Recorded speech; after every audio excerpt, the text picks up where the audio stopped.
je vous propose de partager autour d'un verset dans un psaume, le psaume 73, et le verset 28.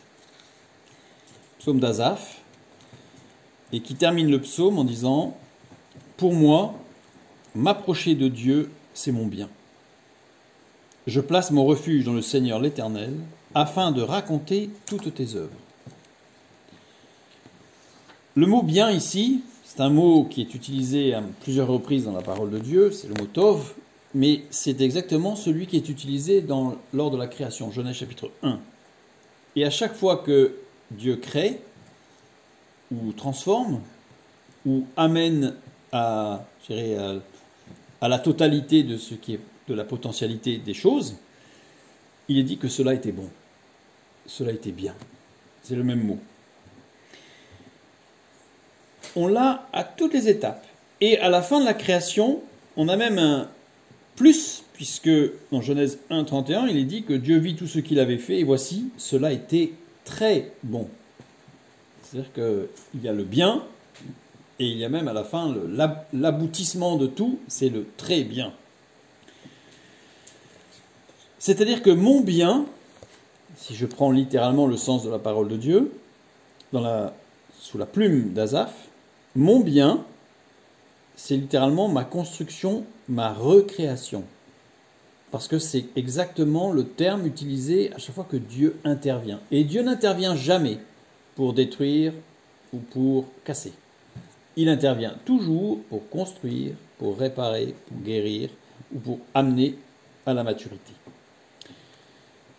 Nous avons un texte dans le Nouveau Testament, 2 Corinthiens, chapitre 5, le verset 17, qui nous dit « Si quelqu'un est en Christ, il est une nouvelle créature. Les choses anciennes sont passées, voici, toutes choses sont devenues nouvelles. » Alors c'est intéressant parce que la première phrase que nous avons lue ici, « Si quelqu'un est en Christ, il est une nouvelle créature », est une phrase grecque qui ne comporte aucun verbe. C'est-à-dire que la phrase originale n'a pas de verbe. Alors c'est évident parce qu'en grec, le verbe « être » est souvent sous-entendu, puisqu'il est évident. Ceci étant, ça nous donne la possibilité de lire cette phrase suivant 3 axes. Le premier, nous parle d'un état d'être. Si quelqu'un est en Christ, il est une nouvelle création, impliquant une transformation spirituelle ou identitaire, nous appartenons à Christ, qui se produit pour ceux qui sont en Christ. On remarque que ce n'est pas écrit « si quelqu'un suit Christ ». C'est « si quelqu'un est en Christ ». Encore le verbe « être », un état. Un état, je suis en Christ. La deuxième lecture, qui invite à une condition suivie d'un résultat, avec un résultat qui est une conséquence directe. Si quelqu'un est en Christ, il devient une nouvelle créature. On pourrait traduire comme ça pour montrer, pour insister sur le fait qu'il y a un basculement, qu'il y a une action, je suis en Christ, et une conséquence, je dirais, inévitable. Je deviens une nouvelle créature. J'aime bien cette traduction parce que dans le fait de devenir, on sent qu'il y a une progression. Ce n'est pas instantané, top, ça y est, mais on rentre dans un processus, comme dans Genèse chapitre 1. Dieu aurait jamais pu tout créer en une fraction de seconde, et le texte aurait dit Dieu a créé tout ça, il y eut une fraction de seconde, et c'était fini. Non, Dieu a créé en fait en 6 jours, pour nous montrer que nous aussi, Dieu va nous recréer par période, parce qu'il amène à quelque chose de solide et de bien, de très bien. Et la troisième lecture, dans 2 Corinthiens 5, 17, donc, c'est une affirmation, je dirais, théologique, une affirmation spirituelle sur l'identité des disciples de Christ. En Christ, chaque croyant, chaque disciple est une nouvelle création. Et j'aime le mot aussi création plutôt que créature. Parce que créature, c'est très limitant. Création, ça invite à tout l'imaginaire, à tout se dire, mais Dieu a créé les fleurs, et de ces fleurs, il va y avoir du pollen, il va y avoir d'autres fleurs. Enfin, en fait, c'est un processus. Une créature, il a créé une fleur, Si je dis il y a une fleur, ça n'engage pas toute une suite. Si je dis il a créé, la création, alors là, c'est beau. En fait, ces deux textes nous montrent que la marche avec Dieu nous amène à être bien. Le monde et la loi du péché nous amènent à chercher à nous sentir bien, alors que le monde nous amène à nous sentir bien pour avoir l'impression d'être bien. C'est une petite nuance, si je puis dire. On va la voir, parce qu'on va la creuser un petit peu, cette nuance. Mais on va d'abord regarder, on a vu ce qui était bien, la création, Genèse chapitre 1, jusqu'au verset 31. Et puis, la première chose qui n'est pas bien dans la parole de Dieu, à votre avis, c'est quoi? La première chose qui va à l'encontre du bien, c'est-à-dire que de la création de Dieu, qui n'est pas bien. Eh bien, on le trouve dans Genèse chapitre 2, verset 18. C'est la première fois où il est parlé de quelque chose qui n'est pas bien. L'Éternel Dieu dit, « Il n'est pas bon que l'homme soit seul. Je lui ferai une aide semblable à lui. » Évidemment, ce texte peut être pris en disant dans l'homme et la femme, le couple, mais le couple, il n'y avait pas de notion de couple, ni dans le jardin d'Éden, ni un peu plus tard, c'est après la chute. Ici, c'est que l'homme ne peut pas être dans la solitude. Il ne peut pas être seul. La solitude est opposée au bien. Se retrancher, avoir une vie presque monacale, d'ermite, n'est pas bien. Ne rentre pas dans le cadre. Et nous avons de multiples textes qui vont dans ce sens. Le psaume 133, le verset 1, « Voici, ô, qu'il est agréable, qu'il est doux pour des frères de demeurer ensemble. » On peut difficilement demeurer ensemble quand on est tout seul. Et puis dans Hébreux, chapitre 10, « Veillons les uns sur les autres pour nous exciter à la charité ou à l'amour et aux bonnes œuvres, etc. » Acte 2, verset 42, « Il persévérait dans l'enseignement des apôtres. » L'enseignement biblique, c'est quelque chose de fondamental. Mais aussi dans la communion fraternelle. Pas uniquement dans l'enseignement. Puis dans la fraction du pain et dans les prières. Et j'aime beaucoup le fait de rajouter dans la fraction du pain. Parce que c'est presque une anticipation de ce qui se passe aujourd'hui, où nous avons des gens qui fuient la relation directe et qui se réfugient dans une relation virtuelle par tous les réseaux. Alors c'est pratique, les réseaux, parce que quand on est vraiment physiquement, géographiquement seul, ou pour voir la famille qui est éloignée, etc., bien sûr. Mais ce ne doit pas être le prétexte pour ne plus avoir de relation avec d'autres. Concrète, parce que c'est difficile de rompre le pain ensemble par WhatsApp. C'est compliqué, n'est-ce pas? Ensuite, nous avons 1 Jean, chapitre 1. « Mais si nous marchons dans la lumière comme il est lui-même dans la lumière, nous sommes mutuellement en communion. » Mutuellement en communion. Il y a tant d'autres versets. Il y a tant d'autres versets qui nous parlent de la communion fraternelle. En fait, de l'indispensable communion fraternelle. Nous ne pouvons pas rester seuls. La première chose qui va à l'encontre du bien, de ce que Dieu fait, de la création, de la nouvelle création, de la structuration, c'est la solitude.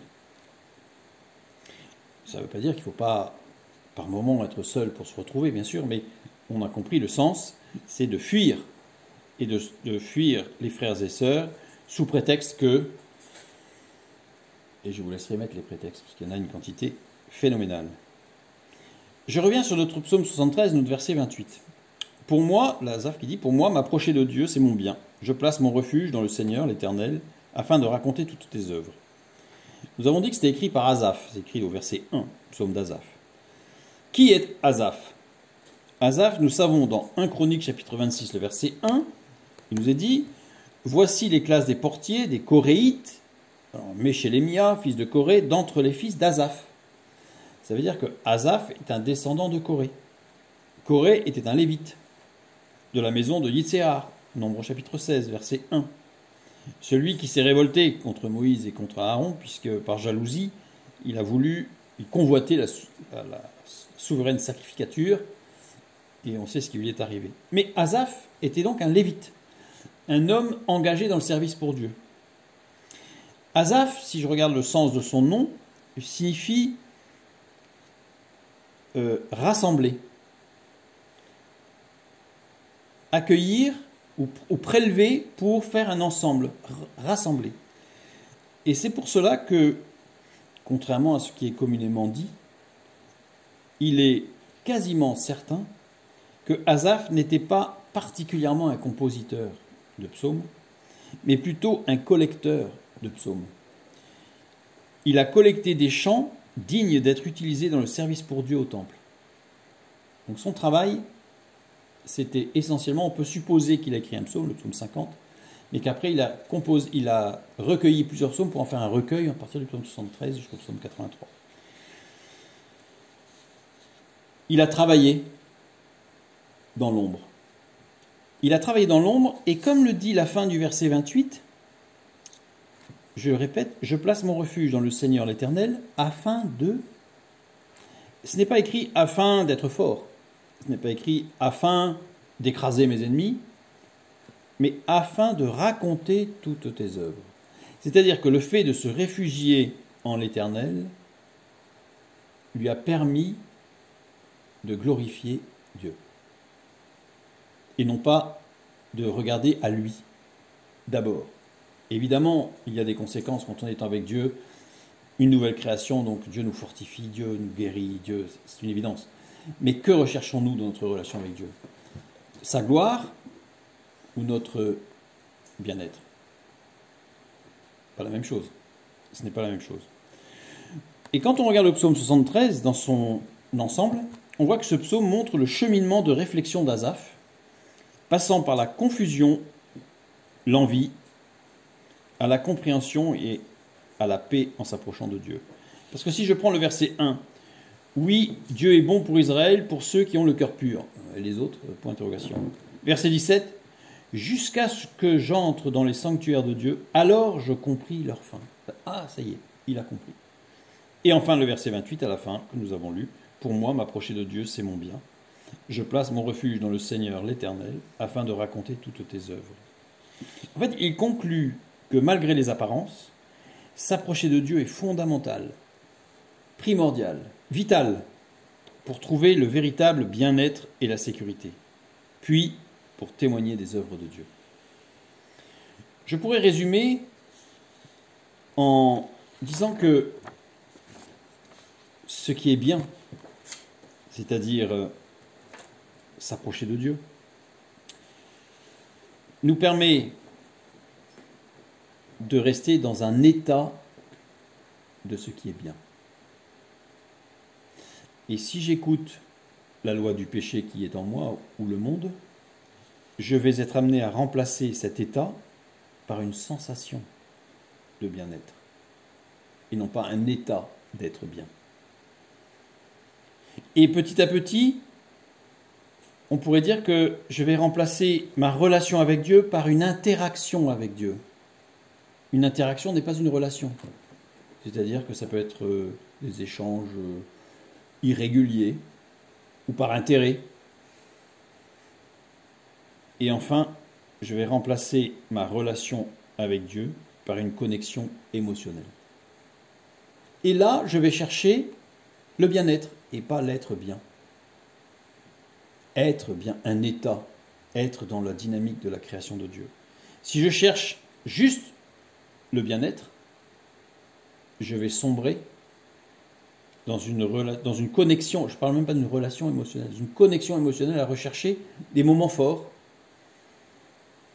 et je vais en perdre complètement la dimension de ce que veut souligner Asaph dans le premier psaume de son recueil, et qui termine par « Pour moi, m'approcher de Dieu, c'est mon bien. Je place mon refuge dans le Seigneur l'Éternel, afin de raconter toutes tes œuvres, on pourrait presque dire, afin de te glorifier. »